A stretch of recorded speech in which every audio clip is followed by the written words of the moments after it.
आज की इस वीडियो में मैं आप लोगों को एक कहानी के माध्यम से बताऊंगा कि भगवान हम लोगों को ज्यादा दुख क्यों देते हैं। इस कहानी को लास्ट तक सुनने के बाद आपका नजरिया ही बदल जाएगा। आप लोगों से एक छोटी सी निवेदन है, कृपया इस वीडियो को लास्ट तक जरूर देखें और हमारे चैनल महात्मा रोहित एजुकेशन को सब्सक्राइब कर लीजिए। जीवन में जब भी हम खराब दौर से गुजरते हैं तो मन में यह विचार जरूर आता है कि परमात्मा मेरी परेशानियां देखता क्यों नहीं है, मेरी परेशानियां दूर क्यों नहीं करता। लेकिन सुख दुख तो हमारे जीवन का हिस्सा है। जीवन है तो परेशानियां भी होंगी। एक युवक की अपनी तमाम परेशानियों के लिए भगवान से शिकायत पर आधारित यह स्टोरी दुखों की गठरी। नवीन अपनी परेशानियों से जूझ रहा था।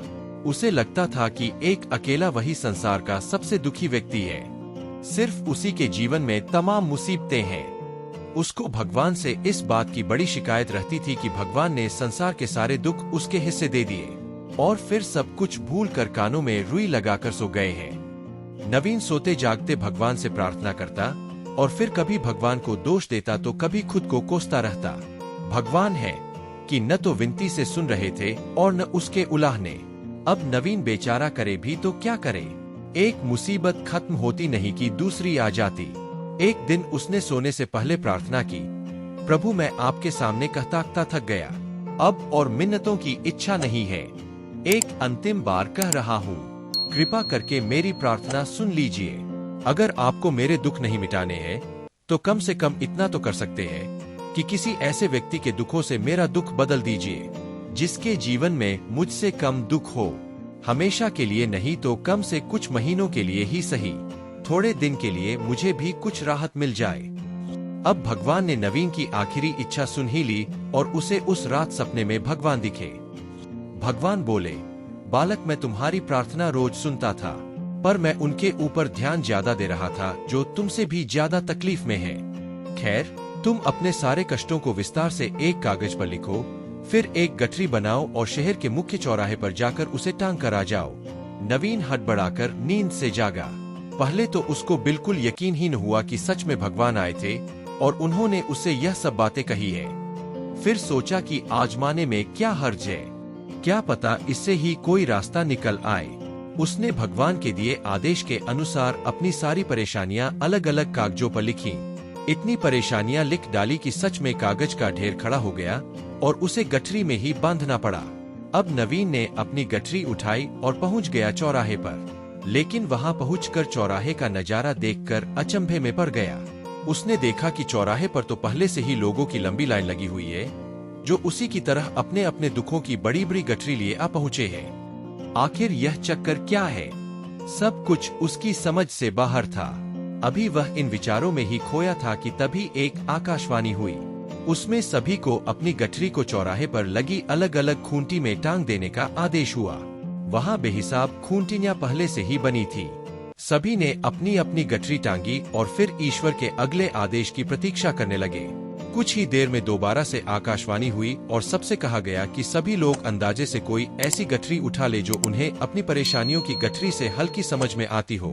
अब उन्हें वही दुख भोगने होंगे जो उनकी चुनी नई गठरी में दर्ज होंगे। आकाशवाणी सुनते ही सभी हल्की से हल्की गठरी को लपकने के लिए दौड़े। सबके साथ नवीन भी नई गठरी चुनने के लिए भागा। खूंटियों में टंगी समस्त गठरियों को घूरता हुआ वह काफी देर तक अंदाजा लगाता रहा। अब उसे एक डर और था कि कहीं वह कोई ऐसी गठरी न उठा ले जिसमें पहले से भी ज्यादा दुख हो। अगर ऐसा हुआ तो परेशानियां और बढ़ जाएंगी और मुझे लेने के देने पड़ जाएं। जीवन तहस नहस हो जाएगा सो अलग। अब उसके मन में तरह तरह के विचार आने लगे। वह सोचने लगा कि कम से कम वह अपने दुखों से भली भांति परिचित तो है और उन्हें झेलने का आदी भी हो गया है। उनके लिए कुछ रास्ते निकालने की शुरुआत भी की है। शायद उसका परिणाम आए तो एक आध दुख घट ही जाए। कहीं ऐसा न हो कि चुनी गई नई गठरी में दुख और भी ज्यादा पीड़ादायक हो जाए। ऐसे विचारों में खोया वह एक के बाद एक गठरी के सामने से गुजरता, लेकिन तय नहीं कर पाया कि कौन सी गठरी चुनी जाए। उसे यह भी डर था कि कहीं कोई उसकी गठरी न उठा ले। इसी उधेड़बुन में फंसे नवीन ने आखिरकार अपनी गठरी ही उठा ली और चल पड़ा। उसने तय किया कि वह अब इन चुनौतियों का मुकाबले पहले से ज्यादा मजबूती से करेगा। धीरे धीरे नवीन को अपने ही दुख दूसरों से कम होते हुए महसूस हो रहे थे। और उसके जैसे ही भाव वहां मौजूद हर व्यक्ति में आ रहे थे। सच में सबको अपना दुख ज्यादा बड़ा और ज्यादा पीड़ादायक लगता है कि वही संसार का सबसे दुखी प्राणी है। पर हमसे भी ज्यादा न जाने कितने और दुखी है। कितने ही लोग ऐसे हैं जिन्हें 2 वक्त का भोजन भी मुश्किल से नसीब होता है। कभी किसी की शानदार कोठी के आगे से गुजरते हुए यदि यह ख्याल बार बार आए कि जब किस्मत बन रही थी तो वह इस आदमी से पीछे क्यों रहा, अगर आगे रहता तो उसे भी ऐसा सुख और ऐश्वर्य मिल जाता। जिन लोगों के पास साहस और हौसला है वह आत्मविश्वास की नाव पर सवार होकर आसानी से जीवन की कठिनाइयों से सफलता प्राप्त कर लेते हैं। जरा ऐसे लोगों के बारे में सोचिए जो जीवन मृत्यु के बीच झूल रहे हैं। कम से कम आप किस्मत की लाइन में इनसे आगे तो थे। स्वस्थ है, अपने काम के लिए किसी पर निर्भर नहीं है, अपना काम खुद करने के काबिल है। अगर आपको हमारी यह स्टोरी पसंद आई हो तो अपने फ्रेंड्स को भी शेयर कीजिए और कमेंट में बताएं कि आपको कैसी लगी यह स्टोरी।